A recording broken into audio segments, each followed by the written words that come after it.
Buenas noches, bienvenidos, bienvenidas. Gracias por sintonizar Brotes Verdes como cada martes aquí en la pantalla de C5N. Un hito periodístico para nosotros el de hoy. Cuando digo nosotros, digo todo el equipo que integra esta emisión, la emisión de Brotes Verdes. Me refiero a Noelia Barral-Guijera, a Mauro Fulco, pero también a Rubén Viñoles, a Matías Salamone, a Rodolfo Boros, a todo el equipo que ayudó a editar también esta nota que les vamos a presentar en instantes. Luis Ignacio Lula da Silva para la Argentina en exclusivo, después de haber transitado lo que todos vimos que transitó. Un hombre que estuvo a sus 74 tiene hoy, estuvo preso más de un año y medio, 580 días. Y no estuvo preso solamente, sino que además le fue vedado participar primero como candidato en las elecciones de Brasil, donde terminó siendo elegido Jair Mesías Bolsonaro, sino que también se le impidió ejercer siquiera desde la prisión el más elemental derecho a expresarse en una campaña electoral. No pudo dar entrevistas, no pudo hablar, no pudo respaldar públicamente a Fernando Haddad, que fue el candidato del PT, que finalmente fue derrotado por Bolsonaro. Y la palabra de Lula en este momento se hace más necesaria que nunca. Hoy, solamente en el día de hoy, en Brasil, murieron 881 personas de coronavirus. Solamente hoy, en Brasil, hubo 881 fallecidos por el nuevo COVID-19, con más de 127.000 casos ya, y realmente con un sistema colapsado ya de manera irreversible. Brasil tiene 12.400 muertos ya, contabilizando los de hoy, y hace 10 días que la cifra de muertos diaria oscila entre 600 y 1.000. Por eso hablamos con Lula de la actualidad, por supuesto, hablamos de Bolsonaro, hablamos del coronavirus, por supuesto, pero también hablamos del mundo que él prevé va a haber después, hablamos de la Argentina, hablamos de, por supuesto, el proceso judicial que se siguió en su contra, las acusaciones de corrupción y muchos temas más. Es una entrevista que prácticamente va a ocupar la mitad, un poquito más de la mitad de esta emisión de Brotes Verdes. Le dimos tiempo justamente a esa conversación, que en total fue de más de una hora, fue 1 hora y cuarto, y que hoy presentamos en sus tramos más salientes. Vamos a hacer el viernes de esta semana una emisión especial de toda la entrevista sin cortes para quien quiera verla, pero realmente créanme, lo sobresaliente, lo urgente, lo que tiene que ver con la Argentina, con Brasil, con el Mercosur, con el mundo, lo dice en los tramos que vamos a presentar hoy. Digo que no le dedicamos todo el programa de hoy porque la Argentina también tiene sus urgencias, a pesar de que la cuarentena que dispuso muy tempranamente el gobierno permitió frenar, evitar un escenario como el que vive Brasil, como el que vive Estados Unidos. Hay lugares, lamentablemente, donde la curva no se aplanó en la Argentina. Las villas de emergencia, los barrios vulnerables, los barrios populares están siendo escenario de algo realmente preocupante.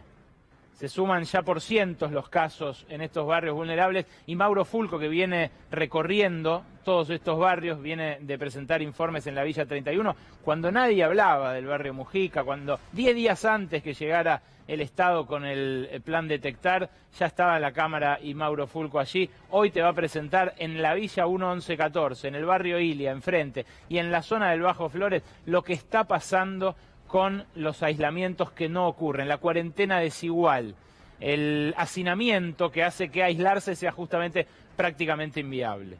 Pero Noé también va a hablar de un problema que afecta a la clase media y que afecta a buena parte de la población porteña, que es el otro default, el default de los inquilinos. En un ratito Noé Barral-Guijera con un informe especial sobre esto. 6 de cada 10 inquilinos no van a poder pagar o van a tener problemas para pagar el alquiler de mayo. Y también, por supuesto, vamos a seguir con lo que destapamos hace ya 5 semanas. Las 950 cuentas offshore sin declarar que detectó la AFIP. La primera vez que la AFIP encuentra guita grande de ricos y famosos del establishment sin declarar gracias a un intercambio de información con la OCDE. Esto que tengo acá es el oficio que le mandó el viernes la AFIP al fiscal Federico Delgado en la investigación preliminar que está haciendo, donde admite que efectivamente durante la gestión de Mauricio Macri se protegió a esos mega evasores y se alteró la cadena de custodia de la información que llegaba de la Organización de Cooperación y Desarrollo Económico, de la OCDE, el Club de Países Ricos, que entregó justamente los datos de estas cuentas sin declarar. Pero me meto ya en la primera parte de Lula. En este fragmento habla especialmente de Bolsonaro. El domingo, cuando Brasil superaba la barrera psicológica de los 10.000 muertos, Bolsonaro estaba en una laguna de Brasilia andando en jet ski. Fíjense el detalle de la parrilla fuera de borda, me pareció envidiable. Envidiable, por supuesto, si fuera otro el contexto, ¿no? A nadie se le ocurriría que un hombre de Estado la estuviera pasando así, mientras mueren, como les dije, entre 600 y 1.000 personas por día en su país por una peste que él niega. Y fíjense, ahí no hay aislamiento social, no hay nada. En este primer fragmento, Lula habla de Bolsonaro, de Estados Unidos, de Donald Trump, y al final se hace una pregunta que, van a ver, también responde en el diálogo. ¿Por qué en las guerras los gobiernos no tienen límite para gastar plata? Y ahora que la guerra se libra contra un virus y que en vez de matar estamos tratando de salvar vidas, se nos sigue diciendo a los gobiernos del sur que tenemos que ser ahorrativos o correctos. Lula da Silva en exclusiva para la Argentina en Brotes Verdes, parte 1. Es muy esperada su palabra aquí en Argentina y hay mucha preocupación también sobre lo que pasa en Brasil. Así que de verdad muchas gracias por estar esta noche con nosotros. Lo que primero le quiero preguntar es, ¿quién gobierna hoy Brasil? ¿Gobierna Bolsonaro? ¿Gobiernan los militares? ¿Gobiernan los evangélicos? ¿Gobierna Paulo Guedes? ¿Los bancos? ¿Quién gobierna Brasil? Ninguém governa o Brasil. Nós não temos uma política sanitária, não temos uma política econômica. Ou seja, no começo Bolsonaro acompanhava os discursos do Trump. Mas depois que o Trump também se mostrou muito incompetente, agora o Bolsonaro não ouve mais ninguém. É um país totalmente desgovernado, é uma nau sem rumo. O Bolsonaro não entende da pandemia, o Bolsonaro não entende de economia, o Bolsonaro não entende de política social. Ele entende apenas de ter uma relação com os paramilitares, porque o governo dele é quase totalmente de militares. Tá? Acho que nunca teve tantos militares dentro do palácio como tem hoje. É impressionante, ou seja, porque é o mundo dele, né? É o mundo que ele viveu a vida inteira. Ele só frequentava clubes militares, fazia aniversário em clubes militares, sabe, jogava bola nos clubes militares. Então esse é o mundo dele. Então a relação dele é muito forte com os militares aposentados, por exemplo. O militar, você sabe que o Rio de Janeiro é um foco muito grande de militares aposentados. O Rio de Janeiro, da aeronáutica, da marinha, do exército, mas da polícia militar, os bombeiros, a polícia federal. Essa gente aposentada que acredita no discurso do Bolsonaro, que acredita que o problema do Brasil é que a esquerda atrapalha o Brasil, atrapalhou a América Latina, sabe, que a solução era Macri e Bolsonaro. ¿Esta realidad cree que está a tiempo de cambiarla, Brasil? ¿Brasil está a tiempo de cambiar la estrategia, cambiar de rumbo, o ya es demasiado el daño que se hizo con la pandemia? A verdade é que está muito difícil nesse instante para os partidos de oposição fazer política, porque não há possibilidade de convocar manifestações. A única atuação é tudo como nós dois estamos fazendo aqui, via computador, via celular, ou seja, é muito difícil. mas já há uma disposição muito grande na sociedade, na esquerda brasileira, no movimento social organizado, que o Bolsonaro não tem competência para continuar governando o Brasil. E a sociedade, o que crê? Eu penso que as pesquisas de opinião pública estão mostrando um crescimento das insatisfações com o Bolsonaro. Eu, por exemplo, acho que no Brasil nós precisamos incorporar no nosso discurso com muita força a questão da soberania. Então, os europeus querem que a gente compre tudo que é produtos manufaturados dele, sabe, tudo que é produto industrializado, e querem só comprar os nossos produtos, sabe, agrícolas.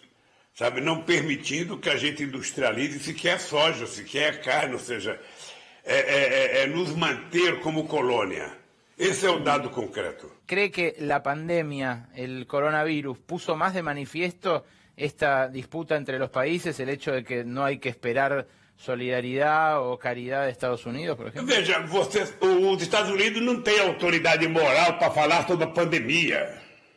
Os Estados Unidos não têm autoridade moral. Primeiro, porque ele não acreditava. Segundo, porque ele acha que são os chineses o culpado. Terceiro, ele acha que a pandemia não ia chegar nos Estados Unidos. E hoje os Estados Unidos é o país que tem o maior número de casos e o maior número de mortos. Ficou provado aquilo que o Obama dizia: os Estados Unidos não têm um sistema de saúde pública. Saúde nos Estados Unidos é para quem pode pagar.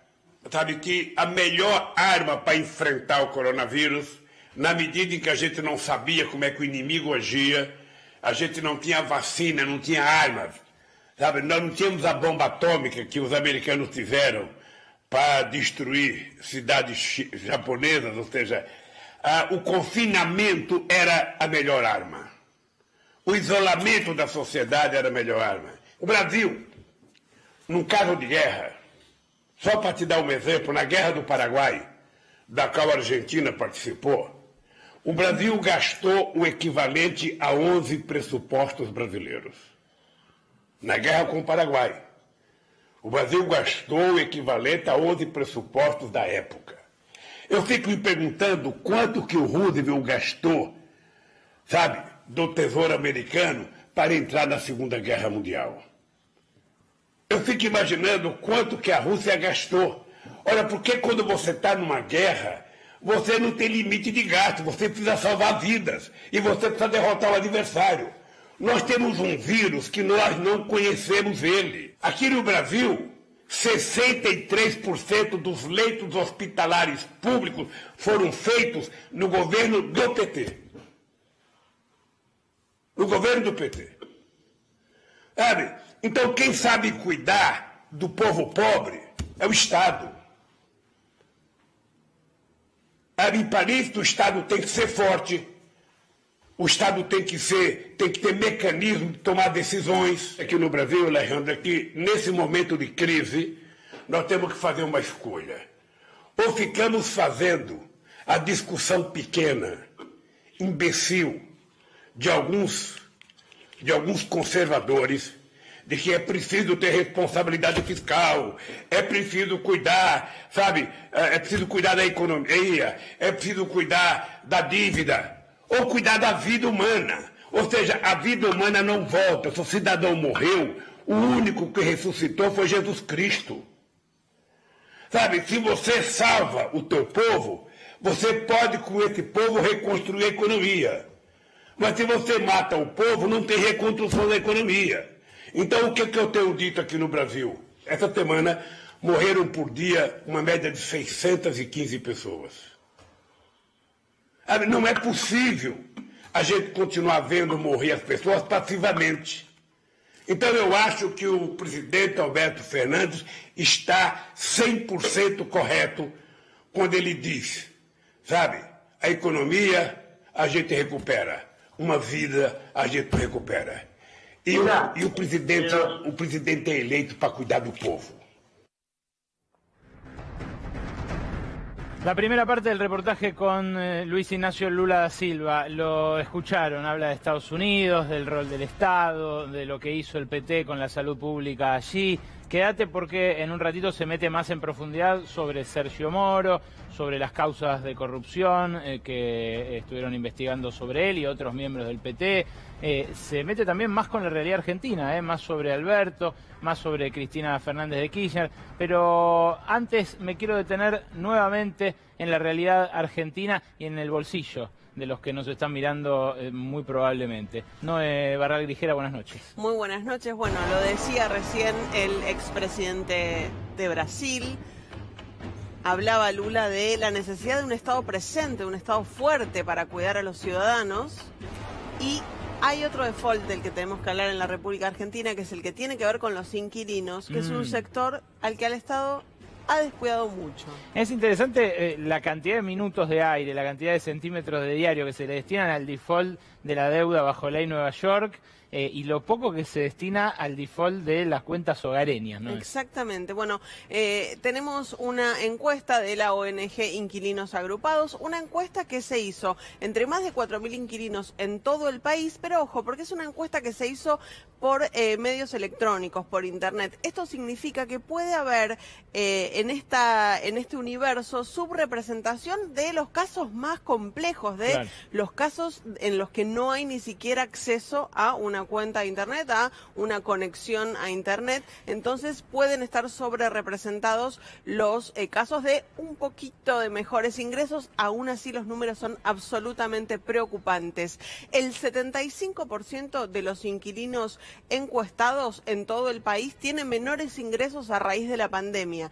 El 25% restante directamente perdió el laburo. No es que tiene menores, o sea, ya no tiene ni siquiera ingresos. Con suerte cobra la IFE, digamos. Exactamente. Sí. Y el 59%, casi 60% de ellos ya está avisando que no va a poder pagar la totalidad del alquiler en mayo, en el mes que comienza. Esta encuesta fue realizada en los primeros días del mes. Bueno, lo que dice en el gobierno es que por lo menos está contemplado cuidar que no los desalojen, que no les aumenten. Ahí habría que ver si el Estado puede estar más presente, porque los inquilinos dicen que no está sucediendo nada de lo que está previsto en uno de los primeros decretos que firmó Alberto Fernández a raíz de la pandemia, uno de los primeros DNU, que es justamente el que dice que están prohibidos los desalojos, que los alquileres están congelados. Eso no está pasando y la encuesta también lo refleja. Más del 60% de los inquilinos se endeudaron con bancos, financieras, con familiares, justamente para poder hacer frente al momento económico. Es principalmente un problema de jóvenes, mujeres y pobres. Los que alquilan son jóvenes, mujeres jefas de hogar y personas pobres. Y casi el 30% denuncia haber sufrido hostigamiento y presiones de las inmobiliarias o de los propietarios, o para pagar un aumento de alquiler o para dejar la propiedad aún en medio de la prohibición de mudanzas y de la prohibición de desalojos porque no podían pagar. Muchos de ellos terminaron aceptando justamente desalojar las propiedades para no sufrir este hostigamiento.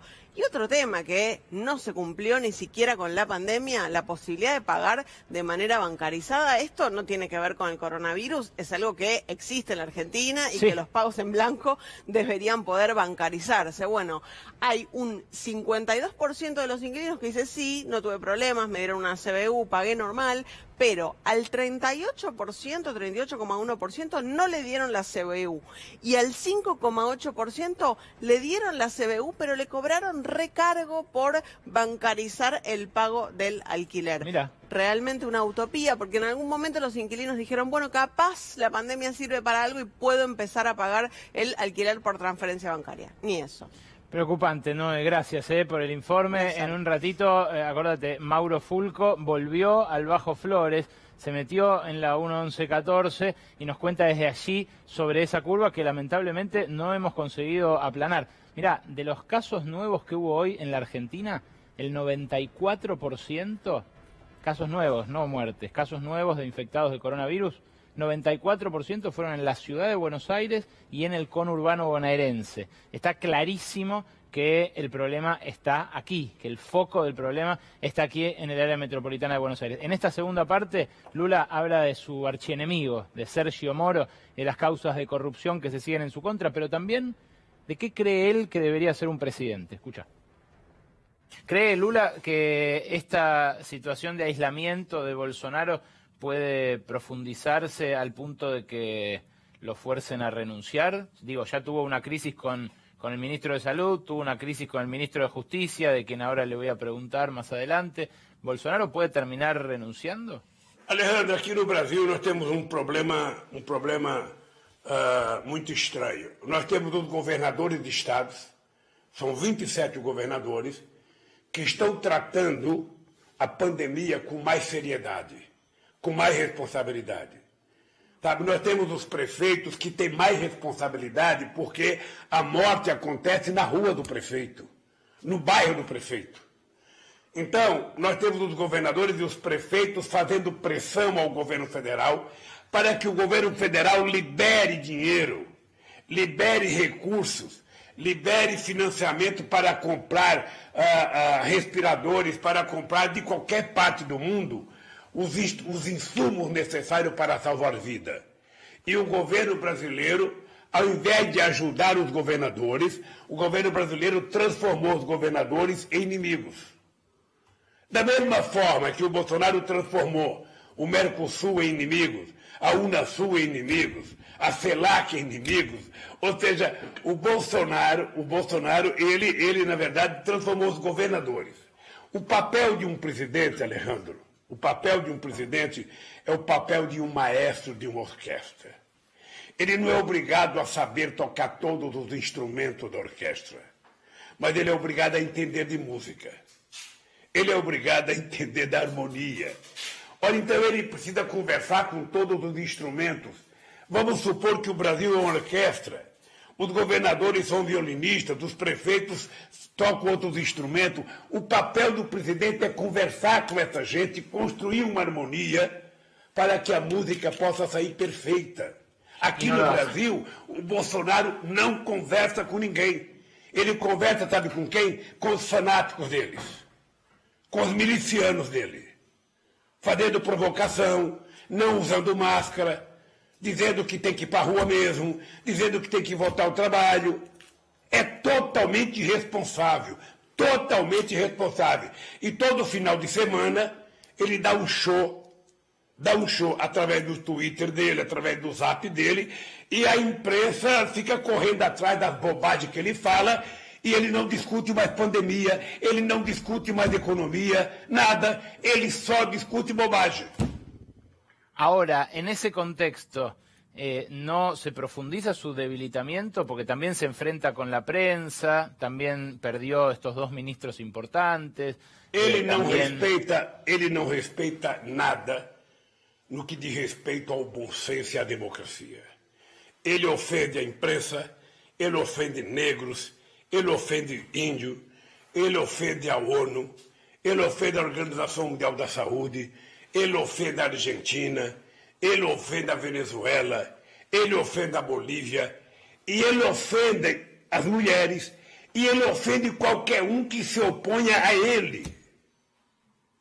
É impressionante. Eu tenho 74 anos, Alejandro. Tenho 50 anos de vida política. Eu já vivi muito aqui nesse país, eu já perdi 3 eleições presidenciais. Já ganhamos 4. Eu nunca vi o Brasil ser governado por alguém da incompetência do Bolsonaro. Nunca vi. Nunca vi alguém tão grosso, tão ignorante. Não respeita nada. A palavra direitos humanos para ele não existe. ¿Cree que eso puede conducir a Brasil al fascismo? ¿Cree que puede tener una deriva de ese tipo, el movimiento de Bolsonaro? Eu acho que ele trabalha com a ideia de endurecer cada vez mais. Ele trabalha com a ideia, sabe, sinceramente, ele trabalha com a ideia de um governo autoritário. Ele trabalha. Eu sinceramente, não acredito que as Forças Armadas brasileiras, sabe, que o Estado-Maior das Forças Armadas estejam de acordo com isso. Mas o Bolsonaro trabalha com a ideia de endurecer.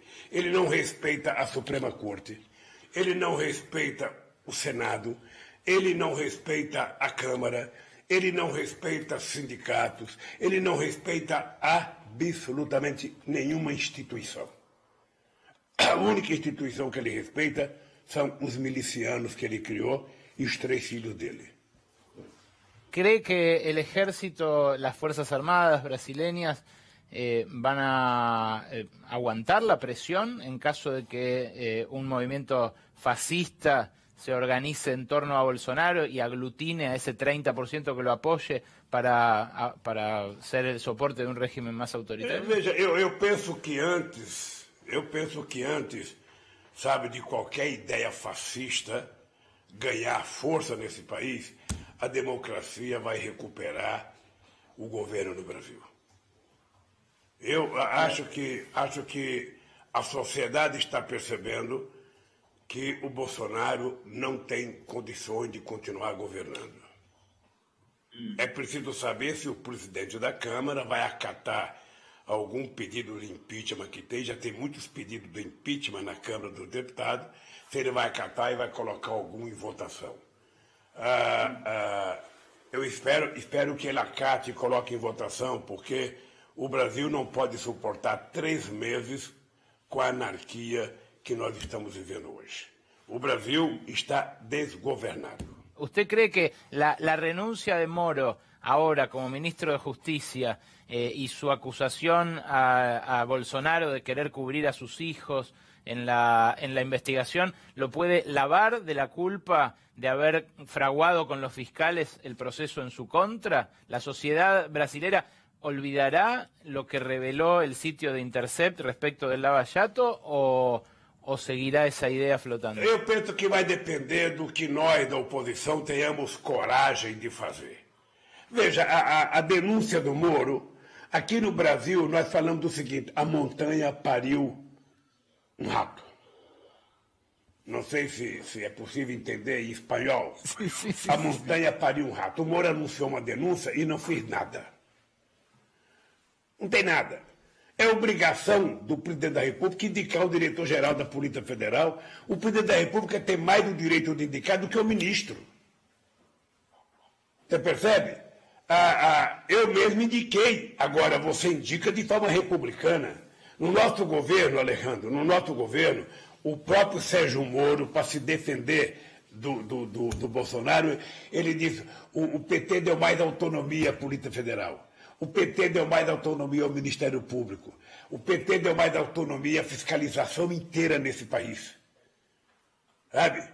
E o Moro alardeou uma denúncia e na hora que foi prestar 8 horas de depoimento não disse nada. Até agora não apareceu nada que possa dizer que tem gravidade nenhuma. Agora, contra o Moro também tem muitas denúncias que a imprensa não dá. Porque o Moro, antes de começar a Operação Lava Jato, o Moro teve em todos os canais de televisão, o Moro teve em todas as revistas brasileiras, em todos os jornais, dizendo que a imprensa precisava dar apoio a ele. Então todas as pessoas eram condenadas pela imprensa antes do julgamento. Não sei se você acompanhou no Brasil, acompanhou na Argentina, a semana passada o Tribunal Regional do Rio Grande do Sul me condenou num outro processo. Mas eu estou desafiando há 4 anos que um juiz, um ministro, a Polícia Federal prove alguma acusação contra mim. Apenas uma. Eu não quero 2, eu quero uma só. E eles nunca têm uma prova. Acontece que eu também, Alejandro, pela minha experiência política, eu tenho, sabe, no meu íntimo,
Eu acho que eles não...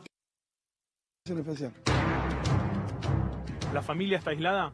La familia ahora está aislada. ¿En un hotel? No, en su casa. En su casa conviviendo con 4 familias más. ¿Cuánta gente vive bajo ese techo? Y bajo ese techo deben vivir unas 20 personas. Y de los cuales están aislados 5. ¿Y el resto? Y el resto no sabemos. No se tiene absolutamente nada. Acá es un sector muy abandonado. Por eso pedimos al Estado que se haga cargo, que mire por estos lugares, que también es una parte del territorio argentino, ¿no? Este lugar abandonado, que no sea ya un lugar más de... No es un desecho esto.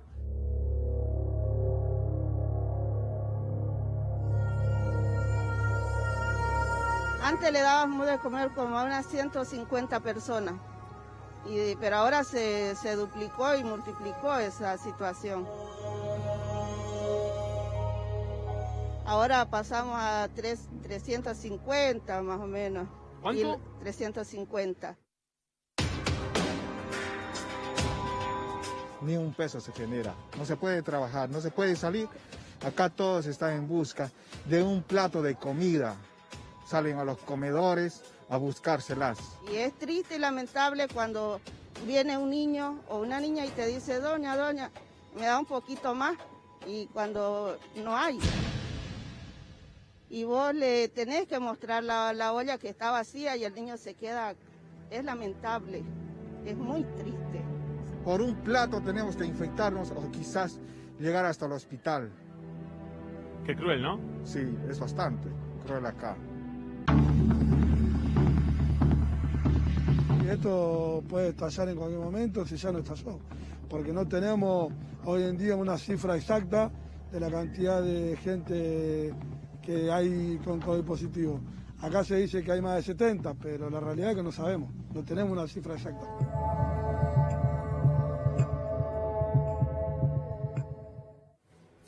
Uno de los testimonios, Mauro, contaba que estuvo 72 horas enfermo, sabiéndolo en el hospital y sin saberlo él. 72 horas sin saberlo él, conviviendo con 4 familias más, con 20 personas, de las cuales solo 5 se aislaron. Pero ¿querés enojarte un poquito más? Breve historia cronológica. El jueves 30 de abril, Héctor fue a la salita del barrio y después derivado al Hospital Piñero. No estoy autorizado a dar apellidos, solo voy a dar nombres de pila. El lunes 4 le confirman el positivo a Héctor. Una semana después, lunes 11, su esposa y sus hijos de 10 y de 15 años también dieron positivo.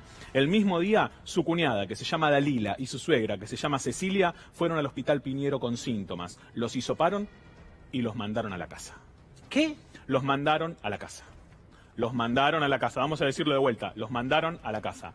Hay un comunicado... O sea, seguir enfermando gente. Los mandaron a la casa, Ale, los mandaron a la casa con gente que vive en 20 personas, 4 familias, bueno, en el mismo techo después, o bajo el mismo techo. No esperen otra cosa que esto ahí, porque si a los que venían en el buquebús con un tonto que además sabía que estaba infectado, que después terminó matando gente, los mandaron a todos a un hotel 5 estrellas, y a estos que tienen que aislarse, que no tienen dónde... no los mandan a otro lado que a su casa, no se puede esperar otra cosa. No es que lo digo yo, hay un comunicado del Hospital Piñero que avala esto que yo estoy diciendo. Los trabajadores del Hospital Piñero están denunciando un cambio en el protocolo de salud por el cual, una vez pasados los 10 días, están obligados a enviar a la gente a la casa. ¿Para qué? Para no saturar el sistema de salud. ¿Qué sucede? No es lo mismo mandarlo en Recoleta que mandarlo en un barrio vulnerable. Te felicito, Mauro, gran laburo, loco. Gracias. Y la tercera parte de Lula va ya mismo.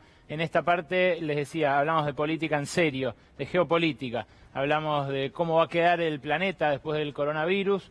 Y también le pregunté con insistencia, porque me parece que fue una de las grandes falencias de los procesos que se vivieron en Latinoamérica, ¿qué pasa si no se le limita el poder a las élites económicas? ¿Se puede avanzar en planes como los suyos sin afectar un poco a los que más tienen? Lula en Brotes Verdes.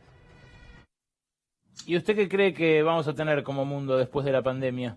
¿Qué tendencia va a prevalecer? Eu sonho. Graças a Deus, eu ainda tenho idade e saúde para sonhar. E eu sonho que nós precisamos mudar o mundo. O mercado não pode ter o tamanho que tem e não pode ter a influência na política que tem. Quem quem cuida do capitalismo não é o capital, é o trabalhador. Quem sustenta o capitalismo é o trabalhador. Então é preciso que a gente comece a discutir qual é a parte do trabalhador, sabe, na economia mundial. Qual é a parte? É uma discussão que nós vamos precisar fazer. Qual é o papel do Estado? Você está lembrado que na década de 80 tudo era globalização? Tudo era globalização. Tudo era flexibilização. Você está lembrado? Tá? Era preciso abrir as fronteiras para que o mundo todo pudesse vender para a Argentina, vender para o Brasil, tudo. Só vender, comprar, só vender para nós, comprar nada. Aí volta a extrema-direita nos Estados Unidos e muda o discurso. E é o Trump que está fazendo a defesa do Estado Nacional. Fora a China, fora a Rússia, fora o Brasil, fora o México. Ou seja, começa a dizer América para os americanos. E ganhou as eleições por conta desse discurso. Porque o povo entendia que estava desempregado por causa dos latino-americanos, que estava desempregado por causa dos pobres da América Latina, da África. Não!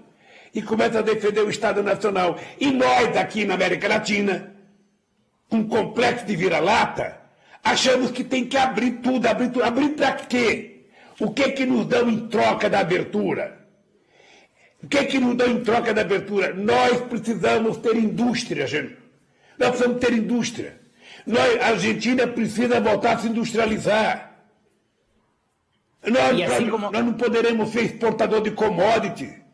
Nós queremos ser exportador de produto manufaturado. Así como cree que podemos disputar como países ese rol del mercado y levantar sociedades más justas, ¿también cree que Latinoamérica puede volver a actuar coordinadamente? ¿Que puede volver a tener una coordinación entre sus políticas? Você pode ficar certo que se o PT e a esquerda votar no governo, a gente vai reconstruir as bases da criação de uma aliança mais profunda na América Latina. As pessoas precisam entender que juntos a gente vira um bloco importante. E separado nós somos fracos. A nossa economia não dá para competir com nenhum país europeu, com o Japão, com a China, sozinho. Mas junto nós sacamos um mercado muito importante.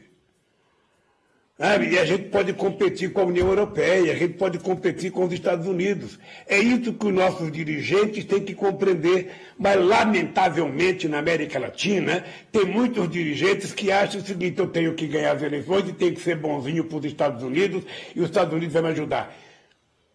Alejandro, você que é um jornalista bem informado, me diga em que época do século XX os americanos ajudaram algum país na América Latina. No, nunca.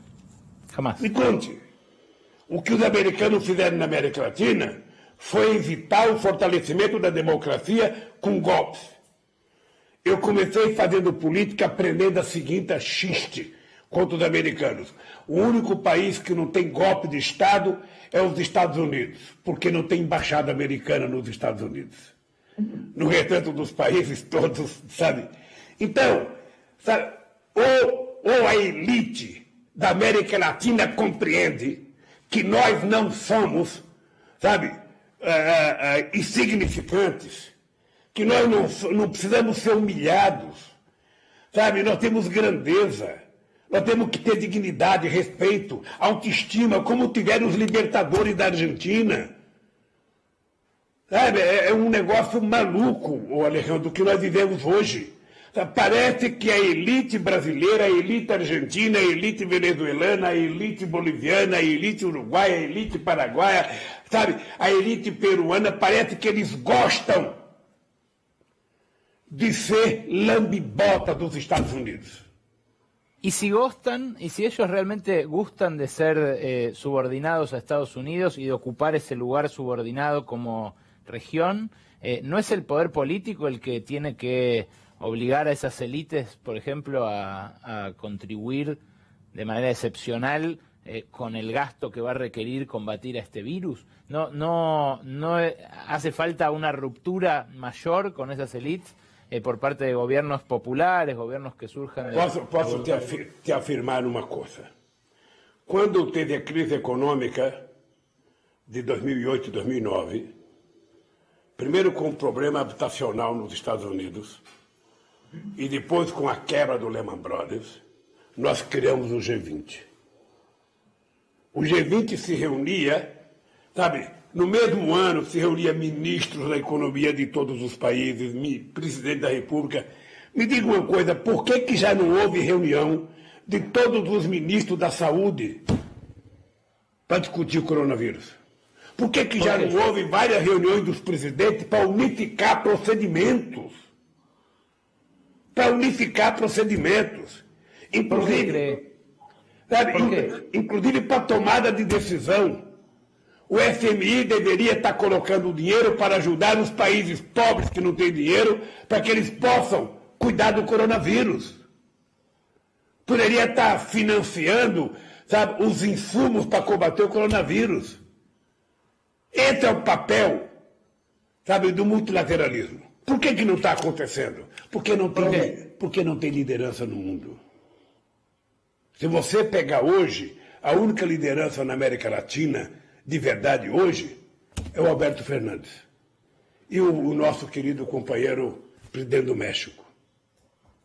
Qual é a liderança na Europa hoje? Aponta um líder na Europa. Sabe? Você vai ter a liderança do Putin na Rússia, você vai ter a liderança do Xi Jinping na China, e qual é a outra liderança que tem? Ou seja, você pega a União Europeia, ela é dirigida por burocratas, comissões e comissões e comissões e comissões e comissões, sabe? E cadê os dirigentes que foram eleitos para deliberarem? Le insisto, si las élites no son limitadas en su poder de acción y de daño, ¿no van a volver a atentar contra gobiernos populares que quieran plantear este punto de vista? Eu acho que nós aprendemos lições. Eu, por exemplo, acho que eu fui muito republicano. Eu acreditei muito em coisas que hoje eu desconfio. Acreditei.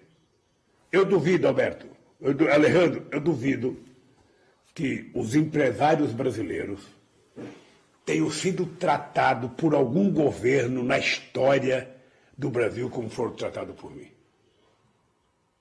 Eu duvido que em algum governo eles ganharam o dinheiro que ganharam no meu governo.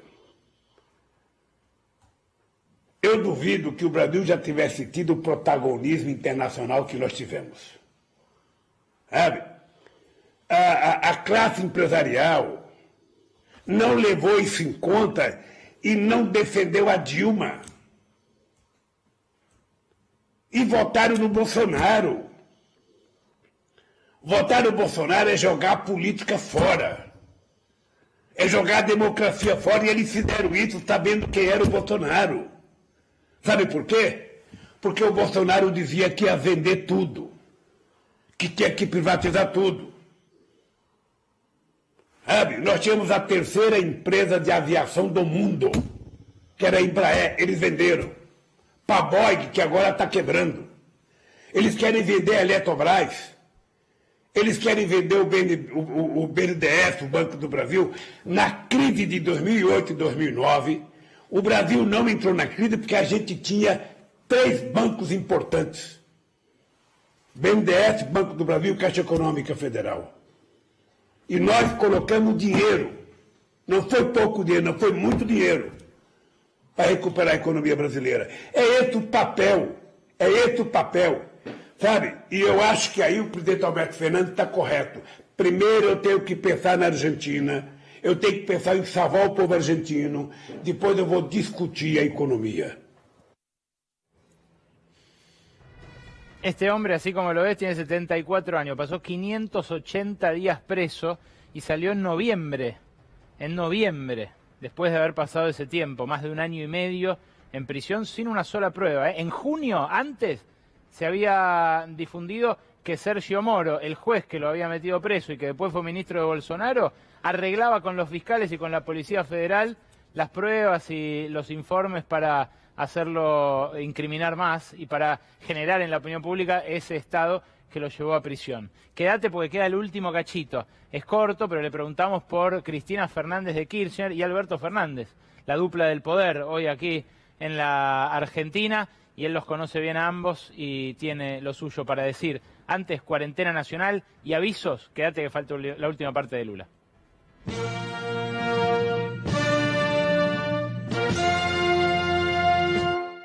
Argentinos, argentinas y argentines.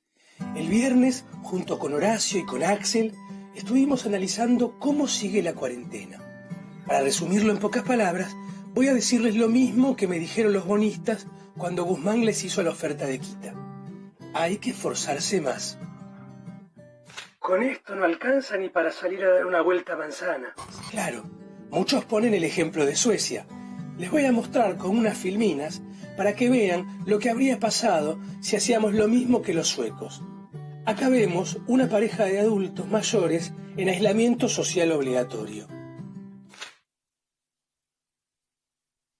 Y esto es lo que hubiera pasado si hacíamos como el país del norte. Feo, ¿no? Ahora bien, nuestro pueblo se las ideó para seguir manteniendo actividades culturales durante la cuarentena. Miren esto, sin cuarentena.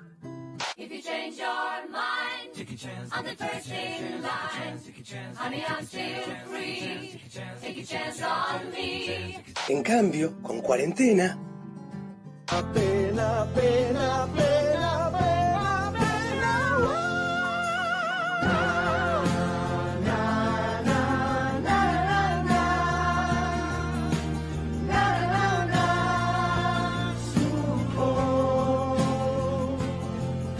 En las redes es fácil opinar. Difícil es hacer que un tema de los Beatles suene como una protesta con la cacerola abollada. Y no digo más, porque como le dije a Axel, no quiero perder la elegancia. Con él llegué tarde, claro. Ya estaba todo despeinado, sin corbata y con las patillas a la riojana.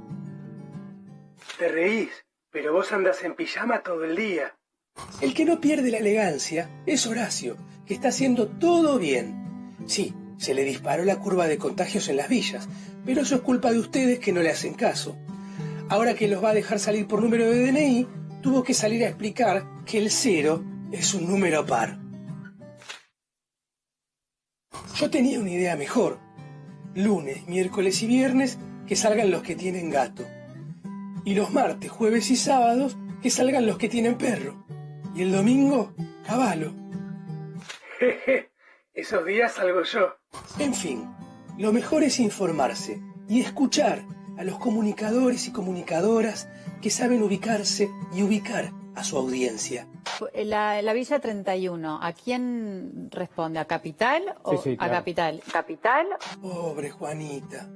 No salió nunca de Barrio Parque y ahora en cuarentena no tiene la oportunidad de recorrer la ciudad. Hace como ella. Quédate en casa.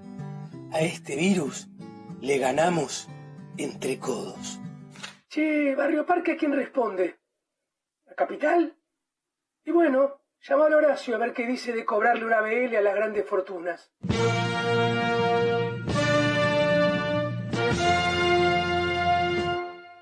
Conocé los canales alternativos de Banco Provincia y realiza tus operaciones de forma rápida y segura desde donde estés.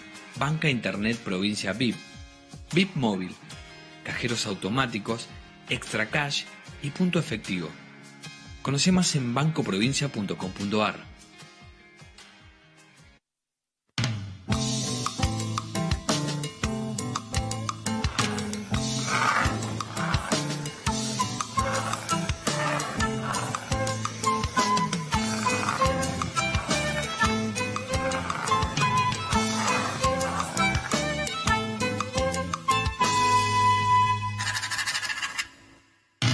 UDA, al servicio del trabajador docente y en defensa de la educación pública.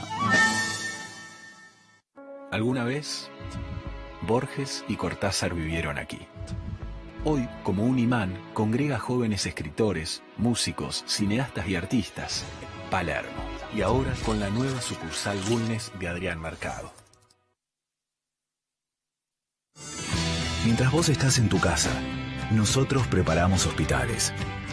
El municipio trabaja en 4 lugares a la vez para dar pelea contra la pandemia. Con equipamiento, especialistas de alto rango y experiencia para combatir el COVID-19. Pilar, municipio.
Mientras vos estás en tu casa, nosotros cuidamos tu economía. El municipio sigue controlando precios para cuidar las economías familiares en esta emergencia. Como Estado, estamos siendo inflexibles con los que buscan aprovecharse de esta situación. Pilar, municipio. Nació como una pulpería y se convirtió en un amplio barrio con una hinchada verde. Un barrio con sol propio en el que vivieron artistas aclamados, la mayor defensora de los derechos de la mujer y hasta un recordado presidente. A Caballito no le falta nada. Y dicen por ahí que quien vive aquí no se va más. Como Adrián Mercado, gestión inmobiliaria.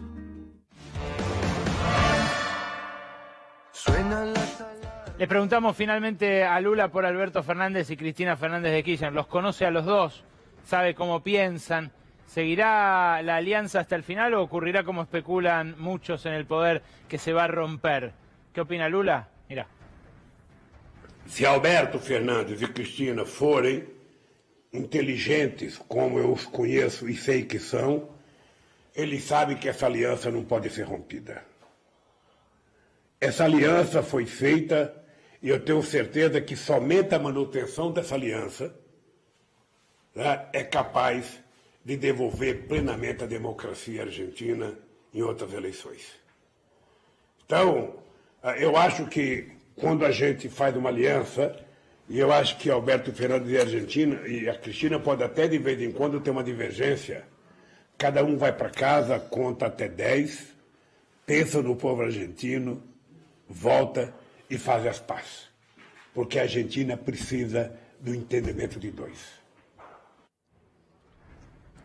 Me preguntaba el director si no hubo intérprete. Sí, había una intérprete que iba a hacer traducción consecutiva, pero igual que cuando hicieron el Mercosur nos entendimos. Yo en español, portuñol de playa, digamos, y él en portugués. Este envío, este reportaje, esta entrevista va a tener su versión completa, sin cortes, este viernes, casi seguro a las 11 de la noche, pero le vamos a confirmar seguramente la hora. Así que el que se haya quedado con ganas de más ya sabe que va a tener un especial de Lula en C5N. Gracias por habernos acompañado. Ahora se quedan con El Infiltrado, con Eddie Zunino, con Darío Gaño, con Mariano Martín, con Daniela Yan y gran elenco. Buenas noches y los esperamos el martes que viene.